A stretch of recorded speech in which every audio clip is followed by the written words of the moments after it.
Assalamualaikum, hai korang. Terima kasih sudah singgah ke channel aku. Sebelum korang teruskan menonton video ni, aku harap korang sudilah untuk tekan butang subscribe, like, komen dan juga share video ni supaya aku boleh tambah baik channel aku dan bantu aku untuk kembang lagi channel ni. Terima kasih korang. Untuk video kali ni aku nak kongsi dengan korang sebuah kes pembunuhan yang melibatkan seorang kanak-kanak lelaki yang baru sahaja berusia 7 tahun. Siapakah si mangsa dan siapa pula si pelaku? Jom aku kongsikan. Mangsa dalam kes pembunuhan kali ini dikenali sebagai Ari Hanggara. Ari dilahirkan pada 21 Disember 1977 di mana dia merupakan anak kedua daripada 3 orang adik-beradik, iaitu Anggi abang dia, Ari sendiri dan seorang lagi adik lelaki yang bernama Andi. Bapa si Ari ni bernama Martino ataupun Tino dan ibu dia bernama Dahlia. Pada awalnya latar belakang keluarga Ari ni boleh dikatakan sangat berkemampuan, di mana bapa dia mempunyai perniagaan sendiri dan ibu dia juga bekerja di salah sebuah syarikat swasta. Tetapi semuanya mula berubah apabila ibu Ari dapat menghidu kecurangan si Tino ataupun bapa si Ari ni. Dan bukannya tak berasas kerana salah seorang pekerja si Tino ni selalu datang berjumpa dengan Tino tanpa ada alasan sebab pekerjaan. Dia hanya datang saja untuk bertemu dengan Tino ataupun meluangkan masa dengan Tino. Bukan waktu-waktu hari bekerja je, tapi waktu dia bercuti pun dia akan datang ke rumah semata-mata untuk jumpa Tino. Nama pekerja ni adalah Santi. Walaupun si Dahlia ni dia nak mempertahankan pernikahan dia dengan si Tino ni dan dia tak membesar-besarkan hal, tetapi si Tino ni semakin menjadi perangai dia bila perniagaan dia bankrupt. Dan dia mula balik ke rumah dari hari ke hari sampai memakan masa 2 tahun. 2 tahun dia meninggalkan Dahlia dengan ketiga-tiga orang anak dia ni tanpa tanggungjawab daripada dia. Dan disebabkan itu, Dahlia ni dah tak tahu nak buat apa. Dia pun pindah semula ke rumah mak bapak dia bersama dengan ketiga-tiga orang anak dia. Dan selepas dia tinggalkan anak dia kat rumah orang tua dia sekejap, dia pun keluarlah cari si Tino ni ke merata-rata tempat ataupun orang-orang yang dia tahu kenal dengan si Tino ni. Tetapi seorang pun daripada orang yang mengenali si Tino ni tak mengaku yang si Tino ada berhubung dengan dia. So, si Dahlia ni barulah terfikir untuk mencari si Tino ni di rumah keluarga mertua dia. Yelah, si Tino pun dah tak ada income ataupun pendapatan untuk hidup. So, dia kat mana lagi dia nak pergi kan? Mestilah kat rumah mak dia kan. So, si Dahlia ni pun pergilah kat rumah mertua dia. Pergi kat sana, bagi-bagi salam, ketuk-ketuk pintu. Sekali yang buka pintu adalah si Santi. Kau bayangkan perasaan si Dahlia sebagai seorang isteri, macam mana keadaan tu. So berlakulah pergaduhan antara Tino dan Dahlia yang menyebabkan si Dahlia ni dah tak tahan. So dia minta cerai dengan si Tino. Tino pun ceraikan si Dahlia. Selepas penceraian tu, diorang buat haluan masing-masing. Si Dahlia kembali semula ke rumah orang tua dia. Dan si Tino ni sewa sebuah rumah dan duduk di rumah tu bersama dengan Santi dan ketiga-tiga orang anak dia. Kat sini ada dua pendapat. Ada pihak yang mengatakan si Santi dengan si Tino ni bernikah setelah Tino bercerai dengan si Dahlia. Dan ada juga pihak yang mengatakan si Tino dengan si Santi ni sebenarnya tak pernah bernikah pun. Diorang hanya duduk bersedudukan. Dan untuk pengetahuan korang juga, setelah si Tino ni bankrupt, si Tino ni tak pernah bekerja ataupun cuba untuk bekerja. Dan yang tanggung dia masa tu adalah Santi. Sampailah diorang pindah ke rumah sewa itu pun Santi yang mengeluarkan perbelanjaan untuk si isi rumah. Kesian kan perempuan tu. Sebab yelah, konon-konon kau pikat orang untuk dapatkan lombong emas, sekali termasuk dalam lombong tai. Si Tino ni kerja dia hanya hantar dan ambil semula si Santi ni daripada tempat kerja. Sampailah menjadi buah mulut kejiranan kat situ. So bila dah sampai ke telinga si Santi, dia dah rimas, dia dah panas. So dia suruhlah si Tino ni pergi keluar cari kerja. Si Tino ni pun bila dah kena bebel-bebel, dia pun pergilah keluar cari kerja, ke sana kemari. Dan call-call kawan dia pun tak ada yang dapat membantu. Mungkin juga sebab si Tino ni, satu dia cepat, dia masih lagi suka cakap besar tau. Macam keadaan dia masa kaya dulu. Dan sekarang ni pun dia still lagi cakap besar, sehingga kan orang macam tak nak tolong dia. Dan memanglah lumrah dunia kan, bila kita senang ramailah yang datang untuk mengaku kawan, tapi bila kita ni susah, siapa je nak tolong, betul tak? So itulah yang terjadi kat si Tino ni. Dan bila dibalik dikatakan dekat si Santi ni dia tak dapat kerja, so Santi ni memendam rasa je lah. Dia memendam rasa dengan ekonomi keluarga dia lagi, dengan keadaan macam-macam bawang yang mengumpat dia. So dengan perangai Tino, dengan perangai anak dia yang ketiga-tiga orang ni, kau bayangkan, itulah yang kau dapat bila ramai lagi orang bujang. Kau pergi cari laki orang, kau dah dapat laki orang tu, kau dapatlah sekali anak-anak dia kan. So bila dah jadi macam tu, si Santi ni sikap dia mulalah berubah. Suka sangat merungut-rungut dengan si Tino ni, tentang yang dia tak suka dengan perangai anak-anak si Tino ni, terutamanya si Ari. Biasalah kan, budak-budak nak membesar, lelaki pula tu mestilah lasak semua kan. So si Tino ni pula daripada seorang bapa yang penyayang, berubah kepada bapa yang membuat peraturan kepada anak dia supaya si Santi ni tak sakit hati. Peraturan di meja makan ke, peraturan kat dalam rumah ke, tak boleh bising ke, macam tu lah lebih kurang. So tak ada masalah untuk anak dia yang pertama dengan yang ketiga, tapi menjadi masalah untuk anak dia yang nombor 2, si Ari ni. Mungkinlah orang cakap anak kedua ni dia lain sikit kan, dia punya akal dia lain sikit kan. Mungkin itulah yang Ari lakukan. Dan bukannya dia jahat, tapi kenakalan seorang budak yang dia nak tahu semua benda nak buat, walaupun kena marah pun dia buat juga. Si Ari ni perangai dia lain sikit daripada adik-adik dia lain, pembawakan dia lain sikit, sampai si Tino ni kena naik tangan. Daripada hukuman yang ringan-ringan sampailah naik tangan. Dan pukulan daripada si Tino ni seakan-akan melepaskan tekanan dia. Mungkin dia kena bebel dengan si Santi, dengan duit tak ada semua. So dia lepaskan segalanya dekat si Ari ni. Dan Ari pula, mungkin korang terbayang kat sekolah dia seorang pelajar yang pasif, tak perform dalam belajar dan mungkin murung. Tapi itu bukan Ari. Sebab dari pengakuan cikgu dia, Ari ni kat sekolah seorang yang periang, ramai kawan, suka bergurau sendiri dengan kawan dia, dan dia perform dalam pembelajaran dia. Korang bayangkan, mungkin dalam kepala otak si Ari ni, bapak dia buat semua tu sebab dia salah, so dia kena hukum. Bagi seorang anak kan, baru umur 7 tahun, apa yang dia fikir lagi kalau bapak dia pukul dia? Mungkin sebab dia nakal. Tapi yang Ari tak tahu, apa yang bapak dia buat tu dah melebihi daripada sifat seorang ayah yang nak mendidik anak dia. Betul tak? Sampailah si Ari ni, dia pergi ke sekolah dalam keadaan muka dia lebam pun, bila dia cikgu dia tegur, dia akan katakan yang dia tu jatuh ataupun terhantuk ataupun jatuh bilik air. Dan dia tak akan sebut pun pasal ayah dia yang hukum dia kat rumah. Dia tak akan sebut pun bapak dia pukul dia kat rumah. Dan selepas dia cikgu dia tanya dan dia bagi penerangan apa pasal dengan muka dia semua, dia akan berlari semula macam budak-budak yang lain, akan bermain semula dengan kawan-kawan dia. So tak terfikirlah kat kepala otak cikgu dia ni yang dia kena dera kat rumah. Sampailah pada satu tahap si Ari ni kena tuduh mencuri duit kawan dia. Dan tuduhan tu sampai ke pengetahuan Tino. Makin teruklah si Ari ni kena pukul, kena bedal, kena hukum, sampaikan kesan kat badan dia tu lebih daripada hari-hari yang sebelumnya tu. Dan bila dia pergi ke sekolah, cikgu dia ni mula curiga dan ditanyakan si Ari ni kenapa dengan badan dia, kenapa ada kesan-kesan macam tu. Dan si Ari ni still lagi menidakkan, tapi cikgu dia terus berusaha untuk pujuk dia katakan yang sebenar. Dan dia pun mengaku yang bapak dia pukul dia sebab dia dituduh mencuri. Dan cikgu dia pun dah tak sedap hati, dia pun pergilah ke rumah Tino dengan Santi ni untuk berbincang lah kan.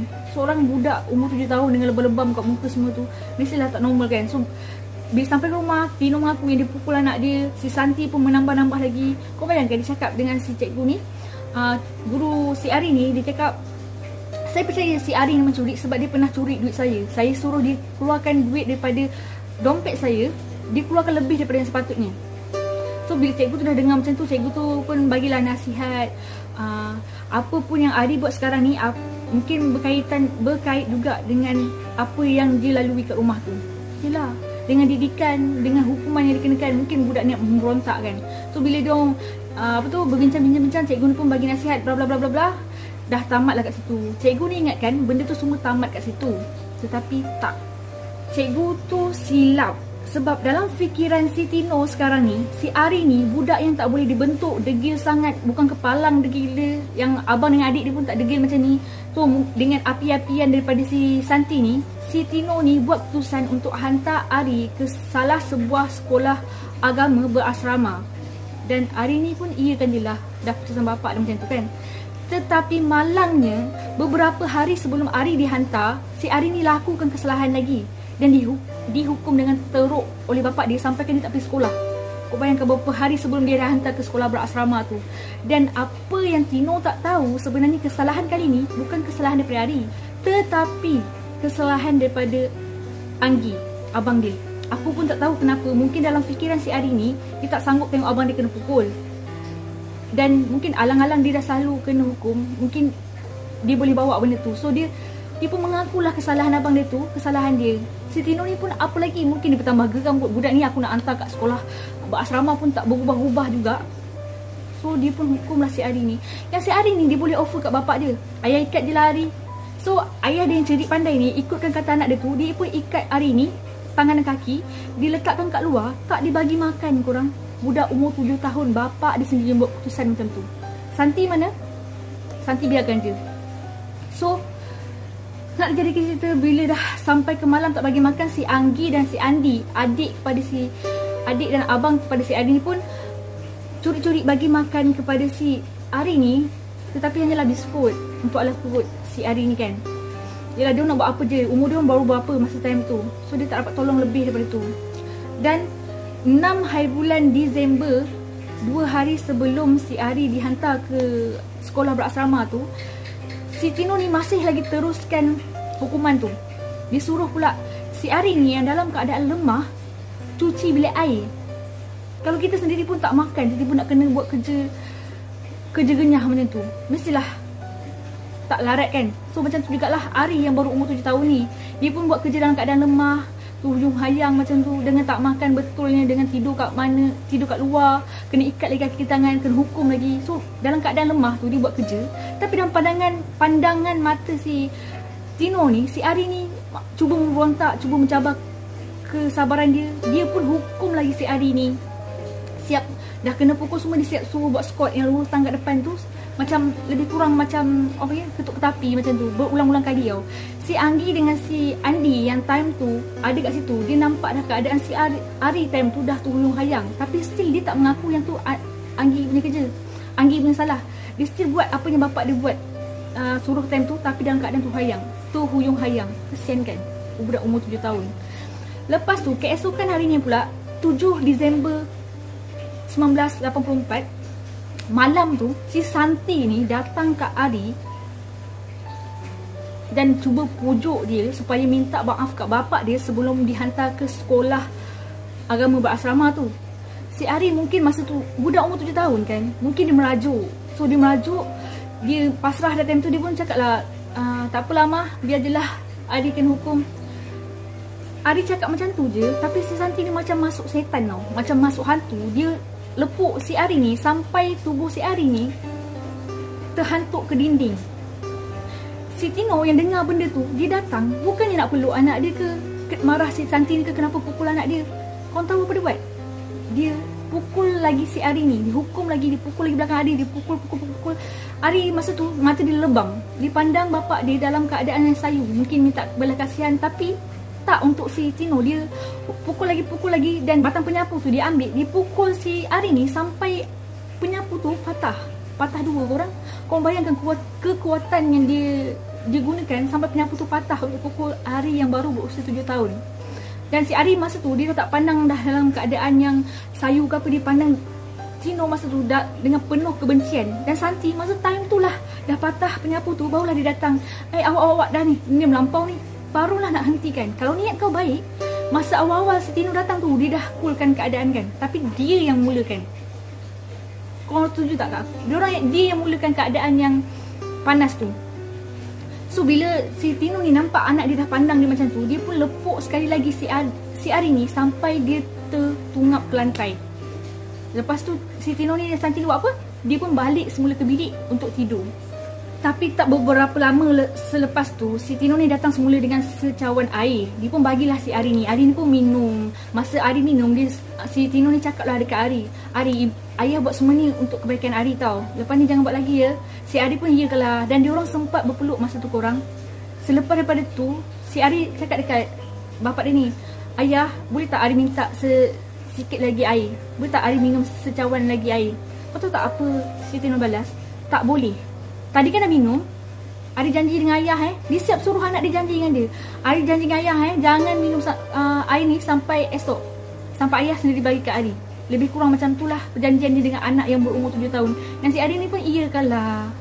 Dan lebih kesiannya, dah masuk 8 Disember tu, pukul 2 pagi tu, si Ari terbangun dalam keadaan yang haus.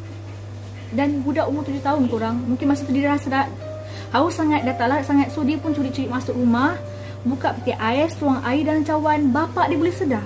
Kau bayangkan apa punya syaitan lah kat sebelah dia tu. Dia boleh sedar yang anak dia buka peti ais, tuang air. So mengamuklah dia. Dia pun rentap si Ari ni. Dia bising lah kat si Ari ni. Ari kata dia janji dengan ayah tak nak minum air. Si Ari ni pun cakap lah, tapi Ari haus ayah. Kau bayangkan, kita ni mak bapak weh, anak minta minum air. Kalau sebotol pun nak minum, apalah salahnya. Tapi si Tino ni, itulah aku cakap setan apa yang duduk sebelah dia. Dia pun pukul si Ari ni, pukul, hentam si Ari ni. Tapi masa tu Ari dah tak menyaut. Kau bayangkan betapa long line-nya budak time tu. Dia dah tak menyaut ke apa, dia tak mengaduh, dah tak menangis dah. Dia lepas je bapak dia settle pukul dia tu, dia pun terjatuh. Bapak dia yang dah panik ni cuba kejutkan dia, tapi dia tak bangun. So dia berlari ke bilik untuk kejutkan buah hati dia ni, si Santi ni. Dan diorang pun bawa lah si Ari ni pergi ke hospital. Walaupun sebenarnya dia dah tahu sebenarnya Ari dah tak ada. Daripada dalam rumah tu lagi, Ari dah tak ada dah weh. Sorry aku emosi. So sampai je kat hospital, doktor sahkan yang si Ari ni dah tak ada. Disebabkan mayat Ari tu mencurigakan, diorang buat bedah siasat dan menjumpai lebih 40 kecederaan yang ada di bahagian badan Ari ni. Daripada kepala, bahu, dada, kaki, punggung dia, belakang badan dia. Dan paling banyak adalah bahagian lengan tangan dia ni yang kesian kan, budak umur 7 tahun. Macam mana dia tanggung kesakitan tu kan, dengan mak tak ada. Yang ada ayah, tapi ayah pun pukul dia sampai macam tu. Yang lebih kesian, kau nak tahu tak, mak dia, si Dahlia tu, tak tahu anak dia tu dah tak ada, dah meninggal. Kau bayangkan lah, masa tu kan alat komunikasi kan memang betul-betul, yelah, betul-betul kurang. Tak moden macam sekarang ni. So selepas beberapa lama ketika ataupun beberapa hari, barulah dia tahu si Ari ni dah tak ada disebabkan penderaan daripada bapak ni. Itu pun selepas nenek si Ari ni pergi ke bank untuk keluarkan duit pencen.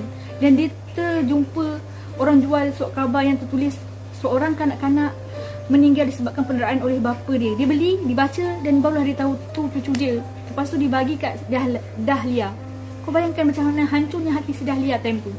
Dan lepas daripada tu, di pembicaraan, selepas settle semua tu, si Tino hanya dikenakan 5 tahun penjara korang. 5 tahun penjara je untuk nyawa seorang kanak-kanak yang berumur 7 tahun. Dan Santi hanya dikenakan 2 tahun penjara disebabkan dia dikatakan hanya membantu penderaan ataupun pembunuhan tu, bukan dia yang menyebabkan pembunuhan. Kau bayangkan, adil ke? Sebab bagi aku korang, penyebab utama dan pembunuh sebenar dalam kes ni disebabkan siapa? Santi. Kau setuju tak cakap aku? Santi ni lah, daripada sebuah keluarga yang bahagia, seorang bapa yang penyayang, berubah bapa yang suka naik tangan kat anak, anak-anak yang rapat kat bapa, tapi bapa dia sendiri yang ambil nyawa anak sendiri. Tapi aku geram gila dengan perempuan macam ni. So aku tak faham lah perempuan-perempuan yang suka menyondol-nyondol laki orang ni. Korang fikir-fikirlah, bukan je dari segi emosi bini dia tau. Bukan je daripada emosi bini dia, anak-anak dia, keluarga. Korang fikirlah sebelum buat benda tu. Korang bangga ke bila korang menjadi penyebab bapa ataupun sebuah keluarga tu musnah? Fikir-fikirkanlah. Cik, gitu.